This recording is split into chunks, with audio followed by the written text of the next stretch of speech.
Be agreed to. Grant Robertson. Well, here we are at the end of the government's turbocharge of the economy through the removal of cheque duty. I want to make sure we get this right. The cheque duty repeal bill will go down in the annals of Parliament as one of the government's finest measures to not only transform the economy but also give New Zealanders the social dividend from the 5 years of austerity in the budget, the social dividend of 35 cents a year. 35 cents a year, which Moana Maki tells me won't even buy you a K-bar at the dairy anymore. Won't even do that. Mr Speaker, this is a pathetic bill. It's a pathetic piece of legislation to have us here in urgency on a Friday afternoon at 4 o'clock. It's emblematic of a budget that contains some good things. And let's be honest, everybody in this House would agree that reducing the cost of going to the doctor is a good thing, building on the Labor Party's achievements over 9 years in reducing the costs of seeing a GP. We had an extensive debate on the importance of paid parental leave, and I acknowledge the shift in the National Party's policy to support paid parental leave and now to see it increase. It's a timid increase. It could go much further. It's not responsive to the evidence, which says that 26 weeks is the minimum that would be appropriate for paid parental leave, but it's a step in the right direction, and so we acknowledge the government for that. But these small steps in the right direction pale alongside a budget that has no vision or ambition for the New Zealand economy. There's almost nothing in this budget about economic development, about job creation, about actually creating the economy that will deliver better jobs with higher wages.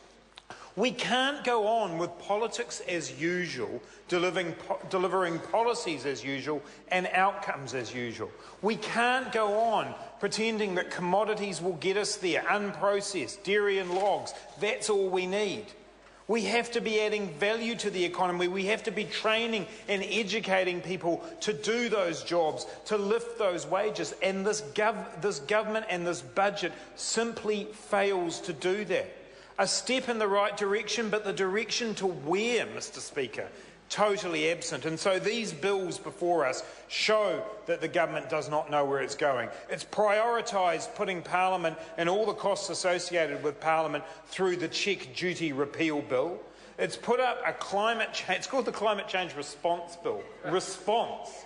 If this is the response, Mr Speaker, we're in trouble as a country. Climate change is a serious issue which the response to requires all New Zealanders to be involved. It requires a partnership between government, between business and the community. And instead, the Climate Change Response Bill here targets one sector, the forestry sector, and leaves alone the big polluters who the national government are friends with, the members of the Cabinet Club. So it's not a climate change response bill that, as New Zealanders, we should be proud about. And then we have the anti-dumping legislation, which is the response of the national government to the housing crisis.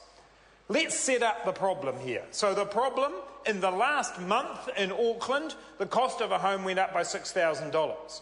We see in the budget that in the future, if you're going to be servicing a standard mortgage and you live in Auckland, you'll need 83% of your wages to do that.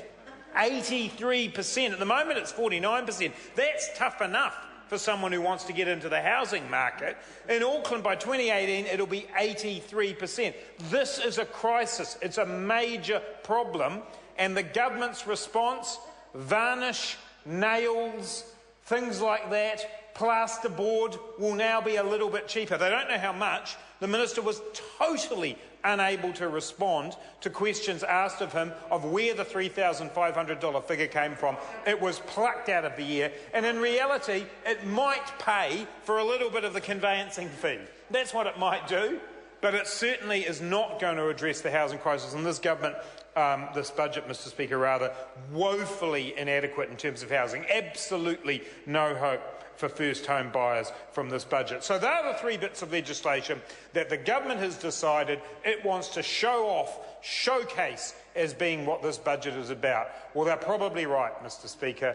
This is a budget that's about a fragmented, ill-conceived inadequate response to the needs of New Zealanders. What the Labour Party has been saying from day one is that we believe that what New Zealanders wanted in this budget was something that gave them confidence that there would be jobs for them and their children in the future, that there would be a quality of life that means the Kiwi dream of home ownership is still there for New Zealanders, that there would be some hope for the future, that there would be opportunities for New Zealanders and their families, and that opportunity has been completely missed and completely lost by this government. Mr. Speaker, this budget is a massive missed opportunity for New Zealanders to build for future generations a sustainable economy. These three bills, sad and pathetic as they are the best the national government has to offer. Paul Goldsmith.